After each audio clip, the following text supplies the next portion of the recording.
محمد وعلى آل محمد بقدر اسمه وجلاله صلی اللہ تعالی علیہ وسلم۔ حضرات، یہ اشارے ثواب کی محفل ہے۔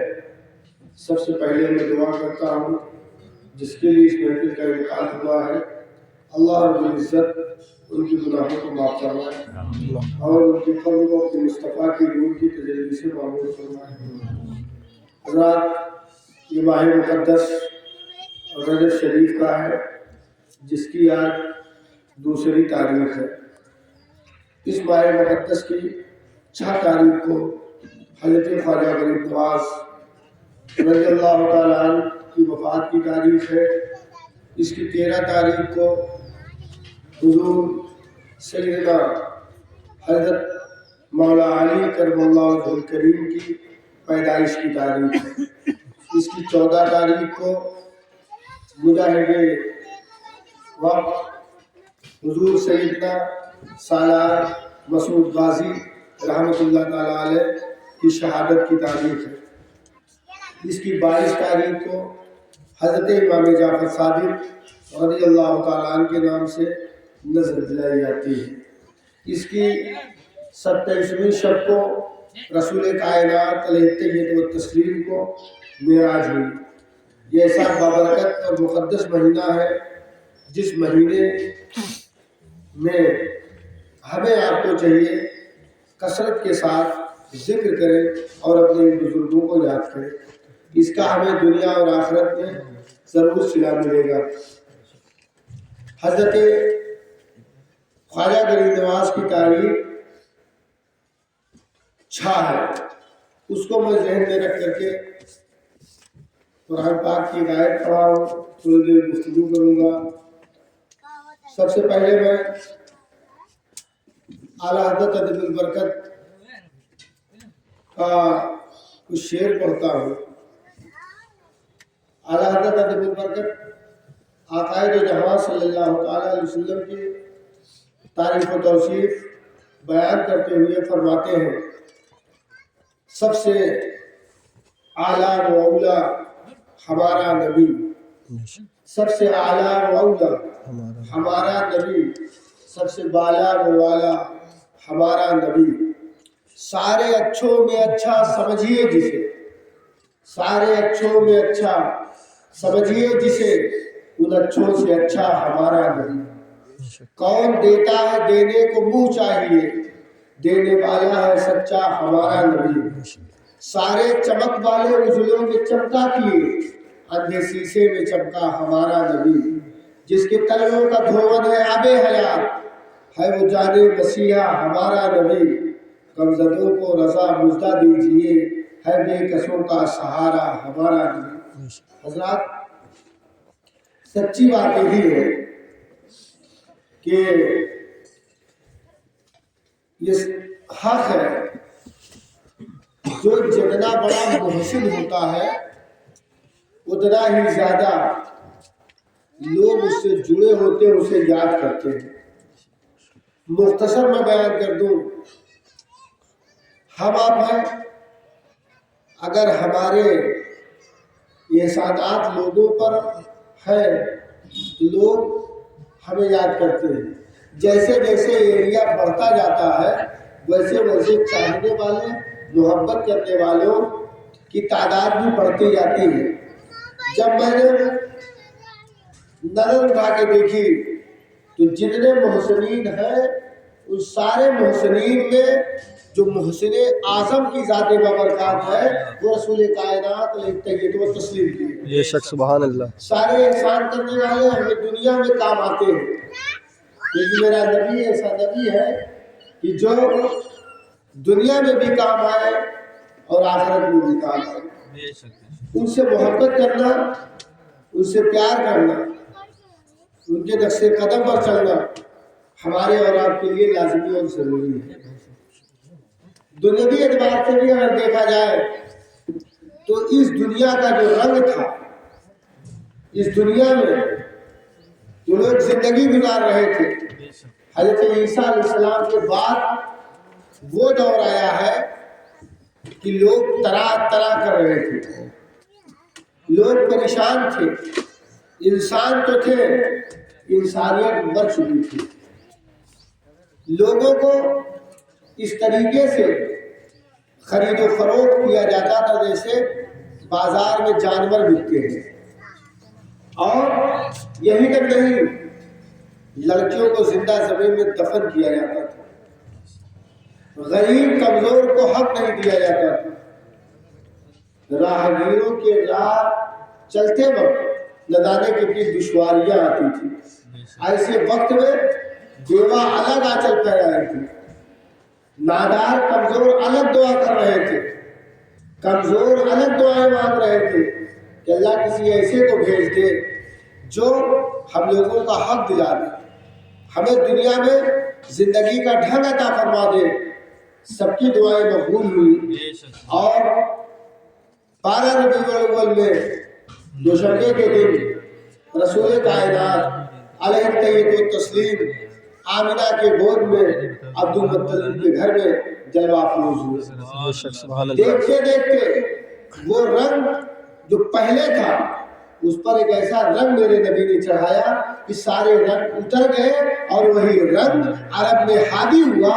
اور وہ رنگ عرب میں ایسا حاوی ہوا کہ دیکھتے دیکھتے اس رنگ کے اثر میں پوری دنیا آ گئی ہے اور سب کے سب لوگ اس محمدی رنگ میں ایسا رنگ ہے کہ ان کی بولی جب ہوتی تھی تو رسول یاد آتے تھے، جب وہ چلتے تھے تو نبی یاد آتے تھے، جب مسکراتے تھے تو نبی یاد آتے. وہ ایسے تھے، میں اس پر اگر کہہ دوں تو مبالغہ نہیں، کہ جب آپ بخاری شریف پڑھو گے تو نبی کی بولی یاد آئے گی، اللہ کے ولیوں کو دیکھو گے تو نبی کا بولنا یاد آئے گا، نبی کا مسکرانا یاد آئے گا، نبی کا چلنا یاد آئے گا. بے شک سبحان اللہ. اللہ کے جو محبوب ہے وہ نبی پاک کے عکس ہے، آئینہ ہے. جب ان کو دیکھو تو رسول اللہ کی سیرت نظر آتی ہے. آپ غور کریے کہ میرے آقا صلی اللہ علیہ وسلم نے چھوٹی سی عمر میں، میں اس کو بار بار بیان کرتا ہوں، پھر ایک مرتبہ میں بیان کرنے کی کوشش کر رہا ہوں.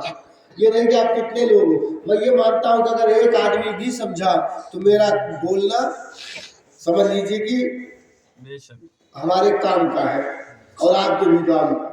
عقائد دیکھیے، نماز، عبادت، روزہ یہ فرض ہے. اس کو اگر آپ نہیں کرتے تو آپ گنہگار ہیں، گرفت ہوگی. لیکن اس کے ساتھ ساتھ اللہ نے اپنے حقوق کے ساتھ ساتھ بندوں کے بھی حق دیے ہیں. اگر بندوں کا بھی حق نہ ادا کیا گیا تب بھی قیامت میں ہماری گرفت ہوگی، تب بھی ہم پکڑے جائیں گے. اگر کوئی کھلا کھلا گناہ کر رہا ہے جس کو آپ کو جس کی خبر ہے، اگر آپ اس پر خاموش رہے تو قیامت میں بھی ضرور گرفت ہوگی. عالم کی گرفت اس لیے ہوگی کہ وہ بولا کیوں نہیں. طاقتور لوگوں اور سرمایہ داروں کی اس لیے گرفت ہوگی کہ یہ طاقت جو تھا اس نے منع کیوں نہیں کی. اس لیے کہہ دینا جاؤ یہ کر رہا ہے، یہ سمجھے میں کیا کروں گا، یہ کہنے سے کام نہیں چلے گا. یہاں تو ہم بچ جائیں گے لیکن قیامت میں ضرور گرفت ہوگی. اس کے پس منظر میں ایک بات بیان کر دوں کہ یہ کچھ لوگ دریا میں سفر کر رہے تھے. وہ کشتی 3 منزلہ تھی. کچھ لوگ نیچے والے میں تھے، کچھ لوگ بیچ والے میں، کچھ لوگ اوپر والے میں. تو جو نیچے بیٹھے لوگ تھے وہ کشتی کا پٹرا نکال رہے تھے.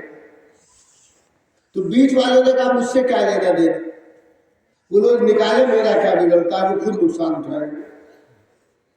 تو اوپر والوں نے کہا نہیں، ان کو منع کرنا چاہیے، ورنہ پٹلا اگر نکل گیا تو پانی جب بھرے گا پہلے والے تل میں تو پورا جہاز ڈوب جائے گا.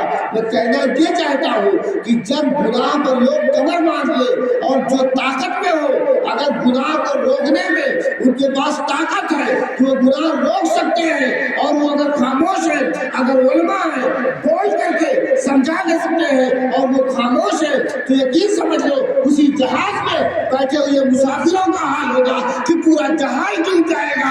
اگر گناہ ہو رہا ہے، لوگ خاموش ہیں، تو اللہ کا جب عذاب آئے گا تو اس میں بے گناہ تو جائیں گے ہی، جو گنہگار ہے وہ تو جائیں گے ہی، جو بے گناہ ہے وہ بھی عذاب میں پہنچیں گے کیونکہ عذاب ان پر بھی آئے گا. نبی نے فرمایا کہ اگر آپ کو طاقت ہے منع کرنے کی تو منع کرو، اگر نہیں طاقت ہے تو اس علاقے سے ہجرت کر جاؤ، وہ علاقہ ہی چھوڑ دو جہاں لوگ تمہاری بات نہیں مانتے. گناہ ہو رہا ہے، تم منع کرتے ہو، نہیں مانتے، تو پھر دوسرا آپشن ہجرت کا ہے، آپ وہ جگہ چھوڑ کے چلے جاؤ، ورنہ پھر عذاب سے کوئی بچا نہیں پائے گا۔ میں ایک واقعہ پڑھ رہا تھا اسی ضمن میں کہ جب عراق کی تباہی کا وقت آیا ہے تو اس جگہ پر ایک بہت بڑے اللہ کے محبوب تھے، احمد جان رحمۃ اللہ علیہ، بہت بڑے اللہ کے پیارے بندے تھے۔ معلوم ہے جب اس پر چڑھائی ہونے لگی تو لوگ آئے دوڑ کر کے، حضرت ایک مرتبہ چانس دے دو، آپ اللہ سے دعا کر دو کہ عذاب ٹل جائے، اس ظالم بادشاہ سے نجات مل جائے، ہم لوگ مارے نہ جائیں۔ احمد جان رحمۃ اللہ علیہ نے اپنا کٹورا جس میں وہ کھانا کھاتے تھے اس کٹورا کو پلٹ دیا، کہا جاؤ میں نے عراق کو چھپا لیا۔ فوجیں آئی واپس چلی گئی۔ دوسری مرتبہ جب وہ فوجیں واپس گئی پھر وہی ڈھرگا پکڑ لیا لوگوں نے، شراب پینا، گناہ کرنا۔ پھر اس کے بعد دوسری مرتبہ جب فوجیں آئی تب پھر یہ لوگ آئے، ایک مرتبہ اور چانس دے دو، حضرت نے پھر وہی الٹا کر دیا اور کہا جاؤ میں نے عراق کو چھپا لیا۔ پھر وہ لوٹ گیا۔ تیسری مرتبہ بادشاہ نے کہا میں خود چلتا ہوں، ادھر یہ لوگ دوڑے دوڑے پھر آئے، کہا حضور اب تیسری مرتبہ کے بعد غلطی نہیں ہوگی، ایک مرتبہ اور بچا لو۔ ابھی احمد جان چونکہ اللہ کے جو نیک بندے ہوتے ہیں، اللہ کے محبوب جو ہوتے ہیں، وہ بار بار جو لوگوں کو چانس دیتے ہیں یا ان سے ملتے جلتے ہیں وہ اس لیے کہ تاکہ ان کا فائدہ ہو جائے تو میرا نقصان ہی کیا ہے۔ بہرحال احمد جان پھر اٹھائے کٹورا اور سوچا کہ لاؤ پھر ایسے ہی کروں۔ آواز آئی احمد میں نے تیرا خیال 3 مرتبہ کر لیا، اب نہیں، اگر تجھ کو ان سے بہت محبت ہے تو بھی کفن بند کے مرنے کے لیے تیار ہو جائے۔ اور آج بھی وہی حال ہے۔ ابھی آپ کورونا پیریڈ میں دیکھو یا کوئی ایسی پریشانیاں آتی ہیں تب نمازی دیکھو، عبادت گزار دیکھو، تلاوت کرنے والوں کو دیکھو۔ میں نے تو کورونا پیریڈ میں دیکھا جتنا مولویوں کو گالی ملی مجھے لگتا ہے کسی کو نہ ملی ہوگی۔ جو ایک دم نمازی نہیں تھا جب کہا گیا کہ مسجد مت آؤ تو زبردستی جا کے دروازہ کھلواتے تھے، لگتا تھا بڑے پکے نمازی، جبکہ آپشن موجود ہے، گھر میں نماز پڑھنے کا آپشن موجود ہے۔ پچھلی امتوں میں تو صرف مسجد ہی میں نماز ہوتی تھی، یہ میرے نبی کی خصوصیت ہے۔ پچھلے نبیوں کے یہاں تم چاہے جہاں رہو تمہیں مسجد میں نماز کے لیے جانا ہے، لیکن میرے نبی کا کرم ہے، میرے نبی نے کہا کہ اللہ نے میری امت کے لیے ساری زمین کو مسجد بنا دیا ہے، جہاں چاہے وہ نماز پڑھے اس کا سجدہ قبول ہوگا۔ بے شک سبحان اللہ۔ لیکن اس کے بعد بھی تو دیکھا گیا وہ بات کہتے تھے، کیسا ہے کہ ابے مولانا لوگوں سے زیادہ ڈرپوک میں نے نہیں دیکھا۔ مجھ سے کئی لوگوں نے کہا کہ آپ لوگ کتنا ڈرتے ہو، کیوں نماز نہیں پڑھنے دیتے؟ میں نے کہا نماز پڑھنے سے کون روکتا ہے؟ جس ملک میں ہو اس کو آرڈر بھی فالو کرنا لازمی اور ضروری ہے، اس لیے گھر میں پڑھ لو۔ اور جیسے کورونا ختم اب ہم لوگ نمازی ڈھونڈتے ہیں، تو چاہے چھتنا مسجد کے امام ہو چاہے جہاں بھی، نمازی جو اللہ جانے کہاں غائب ہو گئے۔ کورونا میں تو تھے، اب ان کو ڈھونڈنے کی ضرورت آتی ہے، گئے کہاں؟ جو جمعے میں دکھتے ہیں وہ پنج وقتہ میں کیوں نہیں دکھتے؟ جمعہ اگر فرض ہے تو پنج وقتہ بھی تو فرض ہے، کیوں نہیں پڑھتے؟ یہ ہماری تباہی کا پیش خیمہ ہے جو ہم گناہوں میں کمر بستہ ہے، اس لیے ہمیں گناہوں سے توبہ کرنی چاہیے۔ اور جو لوگ نیک ہیں ان کی ذمہ داری ہے کہ وہ ان لوگوں کو آمادہ کریں کہ غلطیوں سے باز رہیں، جہاں تک کوشش ہو سکے اس میں ضرور کوشش کرنی چاہیے، وہ چاہے عبادت کے لیے یا ساماجک چیزوں کے لیے، اس پر بھی اللہ کے نبی نے بہت حق دیا ہے۔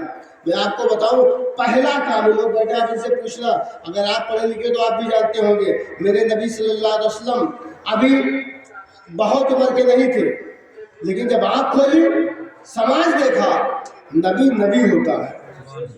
آپ ابھی چھوٹی سی عمر میں جب سماج میں دیکھتے ہیں تو برائیاں پھیلی ہوئی تھی، زیادتیاں ہو رہی تھی۔ میرے آقا صلی اللہ علیہ وسلم نے اس وقت ایک تنظیم بنائی، اور کہا اس تنظیم کا مقصد صرف اور صرف یہ ہوگا کہ اس کی موجودگی میں کسی پر ظلم نہیں ہو۔ کسی پر زیادتی نہیں ہوگی، وہ کسی بھی ذات برادری کا. اور یہی تنظیم انٹرنیشنل مارکیٹ مکہ میں آنے والے بزنس مینوں کو ساری سہولتیں فراہم کرائے گی. آقا دو جہاں آج کل تو بھی کمیٹی بنتی ہے، ایسا نہیں ہے، لیکن ہمارے جو بڑے بزرگ لوگ ہیں جانتے ہیں یہاں کمیٹی بنتی ہے. کتنی کمیٹی کی تو زندگی 24 گھنٹہ ہی نہیں ہوتی، 24 گھنٹے ہی میں بیچاری مر جاتی ہے. کتنی کمیٹیاں مہینہ 2 مہینہ چلتی ہیں، مر جاتی ہیں، وہ چل ہی نہیں پاتی ہیں. نہ جانے کون لوگ چلنے نہیں دیتے. اگر کسی کے فلاح کے لیے کوئی کام کرو تو لوگ فلاح کا کام ہوتا تو ہے، لیکن کچھ ایسے لوگ ہیں جس میں ٹانگ اڑا کر کے اس کو بھی ختم کرتے ہیں. لیکن میرے نبی نے جو تنظیم بنائی، چونکہ نبی نے بنائی تھی تو چلی. اور سب سے پہلے میرے آقا پہنچتے تھے.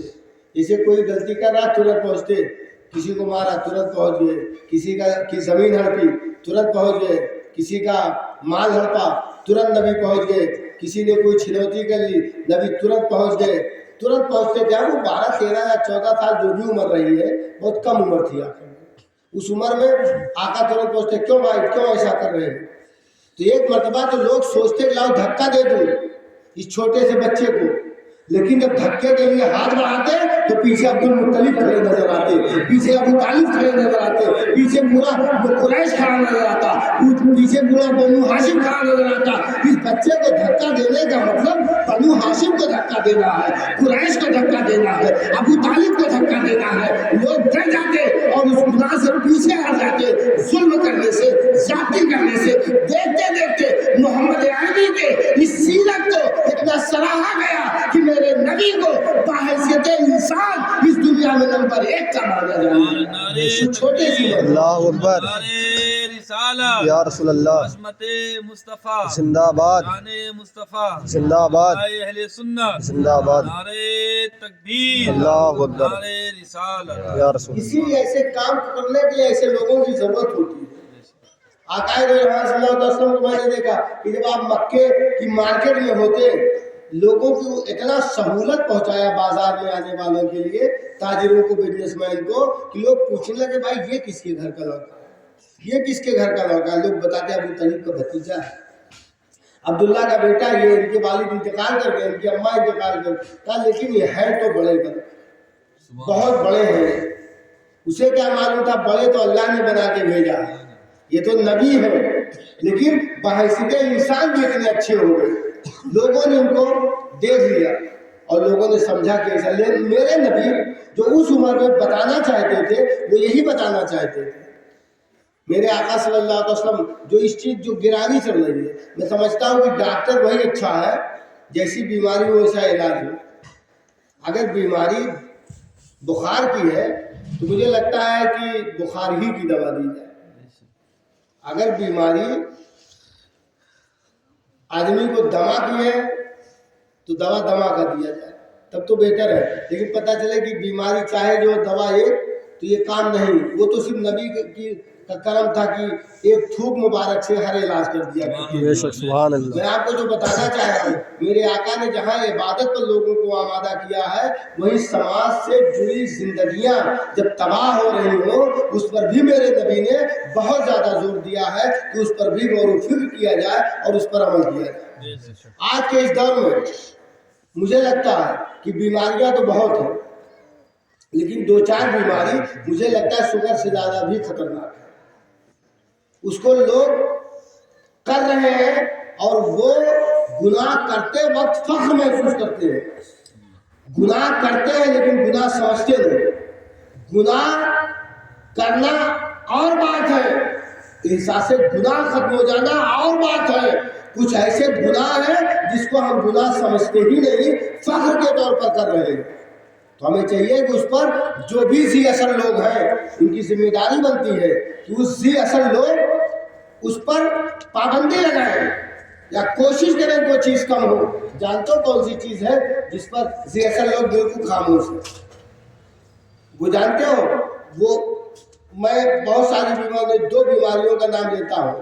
ایک شادی سے جڑی ہے، ایک شادی سے جڑی ہے، اور دوسری بیماری جو ہے وہ راستے سے جڑی ہے. یہ 2 بیماریاں اتنی خطرناک ہو گئی ہیں جس کو لوگوں نے بیماری سمجھا ہی نہیں اور فخر کے ساتھ کرتے ہیں۔ میرے آقا صلی اللہ علیہ وسلم نے ایک مرتبہ اور بیان کیا تھا کہ میرے آقا نے فرمایا کہ تم نکاح سستا کرو، لیکن آج دن بہ دن نکاح مہنگا ہوتا جا رہا ہے۔ پان لگانے والا لڑکا بھی مطالبے میں موٹر سائیکل مانگتا ہے، چاہے تیل بھرانے کا پیسہ ہو یا نہ ہو، اس کو جہیز چاہیے۔ میرے نبی صلی اللہ علیہ وسلم نے فرمایا نکاح سستا کرو۔ نکاح جب سستا ہوگا تو ہر امیر غریب لڑکی کا نکاح ہو جائے گا، اور اگر اس منحوس رسم جہیز کی وجہ سے سماج میں ایک بھی لڑکی بغیر شادی کے رہ گئی تو قسم خدا کی نہ عالم بخشے جائیں گے نہ دوسری اصل لوگ بخشے جائیں گے۔ خدا پوچھے گا، مصطفیٰ پوچھیں گے کہ بول تیری موجودگی میں تو بڑی بڑی تقریریں کرتا تھا، بڑی بڑی ڈینگیں مارتا تھا، جہیز کی منحوس رسم کی وجہ سے ایک لڑکی زندہ جل گئی، تو کیا کر رہا تھا؟ جو مالدار ہے ان سے پوچھا جائے گا کہ ایک لڑکی زندہ جل گئی، تو کیا کر رہا تھا؟ اس منحوس رسم پر محمد کے قدم پر چل کر کے تو نے لگام کیوں نہیں لگایا؟ لوگوں کو منع کیوں نہیں کیا؟ سچ یہی ہے کہ علماء کی بھی ذمہ داری ہے کہ اپنے تقریر سے روکیں۔ ذی اثر سرمایہ دار کی یہ ذمہ داری ہے کہ خود بھی جہیز سے بچائیں اور لوگوں کو جہیز سے بچانے کی کوشش کریں، ورنہ یہ رسم ایسی بڑھ رہی ہے کہ مجھے لگتا ہے جو بیماری نبی ختم کرنے آئے تھے وہی بیماری دوبارہ پھیل رہی ہے۔ آقا جب آئے تو لڑکیاں زندہ زمین میں دفن ہو رہی تھی کہ موچ نیچی نہ ہو جائے۔ آواز لڑکیاں نہ جانے کتنی بیٹھی ہے، کتنی جل جاتی ہوں گی، کتنوں کا دل جل رہا ہوگا، کتنوں کا وجود خاک میں مل رہا ہوگا، کتنی زندہ تو ہے لیکن لاش بن چکی ہے، کتنی ایسی لڑکیاں ہیں جو زندہ تو ہیں لیکن لاش ہو چکی ہے۔ یہ احساس ان کا ختم ہوا، وہ ایک دم سے گمسم رہنے لگی۔ یہ سب کس کے اوپر جائے گا؟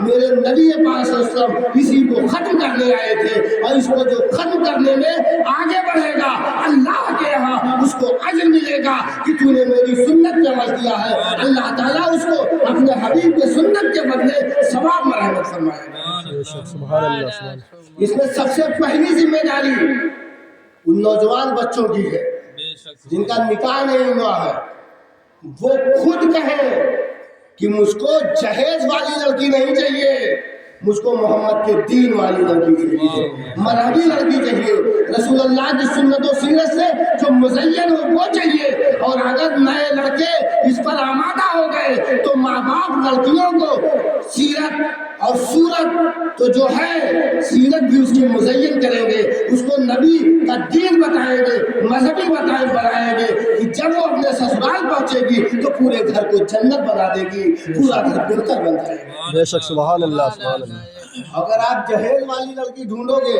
تو ظاہر سے بات ہے کہ پیچھے پیچھے چلنا پڑے گا، اس کا ریئیکشن بھی غلط ہے، ایسا نہیں ہے، اس کا اثر بھی غلط ہے، لیکن آپ نے وہ ڈھونڈا جیسا نبی نے کہا تھا، ویسی لڑکی اگر مل گئی تو گھر کو جنت بنا دے گی، گھر بہتر بن جائے گا۔ ایک واقعہ میں بیان کروں اور پھر 10-5 منٹ اپنی گفتگو کو اختتام کی طرف لے چلوں۔ میں ایک واقعہ پڑھ رہا تھا کہ ایک دن ایک صحابی صبح کو گئے کمانے، ان کا بیٹا بیمار تھا، واپس لوٹ کے آئے شام میں، تو پوچھتے ہیں کہ کیا حال ہے بیٹے کا، کیا حال ہے، کہاں سانس رک گئی۔ وہ سمجھے کہ بخار تیز تھا، سانس زیادہ کھینچ رہی تھی، آرام ہو گیا ہوگا۔ عورت کھانا پکائی، کھانا پکانے کے بعد ان کو کھلایا، رات بھر وہ آرام کی، اور رات بھر آرام کرنے کے بعد جب صبح اٹھ کے جانے لگے نماز فجر کے لیے تو عورت نے روک کے کہا کہ جا کر کے بتا دینا کہ میرے بیٹے کا انتقال ہو گیا۔ اب وہ شوہر کہنے لگا باپ رے باپ، مرا بیٹا گھر میں پڑا تھا اور میں رات میں کھانا کھایا، رات بھر آرام کیا، تم صبح بتا رہی ہو، اسی وقت بتا دینا۔ آج ایسی ماں کی ضرورت ہے اور ایسی عورتوں کی سماج میں ضرورت ہے۔ آپ غور کرو، یہ عورت اور ایسی سیرت کی عورت تمہیں کالج میں نہیں محمد کے مدرسے میں ملے گی، مصطفیٰ کے چرنوں میں ملے گی۔ معلوم ہے کہا کہ تمہیں بتایا کہ نہیں؟ اب اس عورت کو سنو، عورت کہتی ہے میرے سرتاج صبح تم جب نکلے تھے گھر سے تو مجھے معلوم ہے کہ آپ جب گئے ہو نہ جانے کیسے لوگ ملے ہوں گے، نہ کیسی کیسی باتیں آپ کو سننی پڑی ہوں گی، نہ جانے کیسے کیسے ماحول سے گزرنا پڑے ہوگا، نہ جانے کیسے حالات بنے ہوں گے، دن میں پتہ نہیں کچھ کھایا پیا تھا کہ نہیں، شام کو آئے اگر میں ترنت بتا دیتی تو رات میں بھی نہ کھاتے آپ، پورا دن پریشان تھے، رات میں پریشان ہوتے، اس لیے میں سوچا کہ بیٹا تو مر ہی گیا ہے، کم سے کم شوہر میرا خوش رہے، اللہ دوسری اولاد دے گا۔ جب نبی سے جا کے ان صحابی نے بتایا تو میرے نبی نے کہا اس عورت کے اس استقامت اور شوہر کی خوشنودی کی وجہ سے میں تجھ کو 7 بیٹوں کی بشارت دے رہا ہوں، اللہ تجھ کو اس کے بدلے میں 7 بیٹے عطا فرمائے۔ بے شک سبحان اللہ۔ جانتے ہو یہ سب چیزیں کب ہوں گی؟ جب یہ نوجوان لڑکے آگے بڑھ کر کے کہیں گے مجھ کو جہیز نہیں چاہیے، بس لڑکی پڑھی لکھی چاہیے، لڑکی سمجھدار چاہیے۔ تو جیسے آج جہیز کا انتظام لوگ کئی سال سے کرنے لگتے ہیں، لڑکی پیدا ہونے کے بعد ہی کرنے لگتے ہیں، اگر نوجوان لڑکے چاہیں تو ان کے والدین جن کے یہاں لڑکیاں ہیں وہ اپنے لڑکی کو ایسے تیار کریں گے جیسے رسول اللہ نے فرمایا ہے۔ بے شک سبحان اس لیے میری گزارش ہے کہ اس پر بھی زور دیں، عبادت کریں، نماز پڑھیں، لیکن یہ سماج کی ایک ایسی منحوس رسم پھیلی ہے جس کی وجہ سے بڑی دقتیں آ رہی ہیں۔ دوسری چیز یہ کہ میرے آقا نے فرمایا کہ تم راستے کو کشادہ کرو، راستوں کو کشادہ کرو۔ جو لوگ راستے تنگ کرتے ہیں ان کی نسلیں تنگ کر دی جاتی ہیں، اس لیے راستے کو کشادہ کرنے کے لیے میرے نبی نے فرمایا۔ ایک آدمی راستہ چل رہا تھا، راستے میں کنکر پڑا تھا، اس نے اس لیے ہٹا دیا کہ اگر راہ چلتے وقت کسی کو ٹھوکر لگ جائے گی تو اس کو نقصان پہنچ سکتا ہے، لاؤ راستے سے ہٹا دوں اس کو، تو میرے نبی فرماتے ہیں اس کو ثواب ملے گا۔ اگر راستے میں کانٹا پڑا ہے، کوئی جا رہا تھا، کانٹے کو ہٹا دیا اس لیے کہ کسی کو یہ چبھنے نہ پائے، کسی کو تکلیف نہ ہو، اس سے رکا، کانٹے کو کنارے کر دیا، تو میرے آقا فرماتے ہیں کہ اس کو نیکی ملے گی، ثواب ملے گا۔ سوچو راستے پر میرے نبی ہیں، ہر بات پر آپ کی نظر تھی، وہ سوچتے تھے کہ سماج بالکل بہتر ہو، لیکن مریض عشق پر ہو رحمت خدا کی، مرض بڑھتا گیا جیسے آج راستے کا بہتات، راستے کی کمی مجھے لگتا ہے ہمارے یہاں زیادہ ہے۔ ہمارے یہاں مطلب آپ سمجھ رہے ہوں گے کہ آپ دیکھ لو، چاہے جس علاقہ میں، چاہے جس گاؤں میں جاؤ، سب سے زیادہ اگر کسی کا مکان وسیع و عریض بنتا ہے، مکان کی خوبصورتی کا راز مجھے لگتا ہے سڑک ہی پر پوشیدہ ہے۔ پورا گھر چھوڑ کے اسی سڑکیے پہ بناتے ہیں کہ یہیں سے پورا گھر اچھا بن جائے گا، پورا گھر بہتر ہوگا۔ جیسے کھیت والوں کو میں نے دیکھا ہے کہ ساری فصل میڑ پہ اگاتے ہیں، کتنے لوگوں نے تو جوتتے جوتتے میڑ ختم ہی کر دیا۔ یہ نہیں سمجھتے کہ حق بنا ہے، آپ اپنا حق لو، دوسرے کا حق دباؤ نہیں۔ اگر حق دباتے ہو تو اللہ تعالیٰ تمہاری نسلیں دبا دے گا۔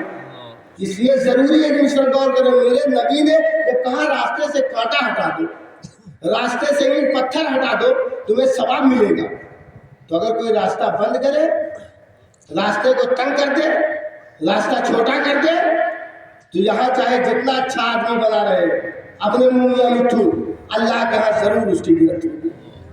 ہمیں چاہیے کہ ہم سمجھائیں، بتائیں، اگر نہیں سمجھتا ہے کوئی تو اس کا صلہ اللہ کے ہاں ہمیں آپ کو ملے گا، اور اس کی غلطی کا بدلہ بھی اللہ کے ہاں اس کو ملے گا۔ میں آپ کو بتاؤں، اپنے ہی علاقے میں بہت گاؤں جاتا ہوں، بہت جگہ دیکھتا ہوں، یہ چیز میں نے محسوس کیا۔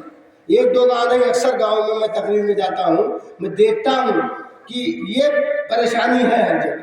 کئیوں جگہ تو میں نے دیکھا مرنے کے بعد جنازہ نہیں نکلا تو لوگ 2 لوگ پکڑ کے لائے ہیں، 4 لوگ چرپائی نہیں پکڑ پائے، 2 لوگ لائے، اور نبی نے فرمایا راستے کو کشادہ کرو، ہم نے راستے کو تنگ کر دیا۔ ایسے ہی آپ دیکھ لیں کہ اگر آپ راستہ ہے، راستے پہ گندا پانی بہ رہا ہے، گندگی ہے، کوئی نماز پڑھنے کے لیے نکلا،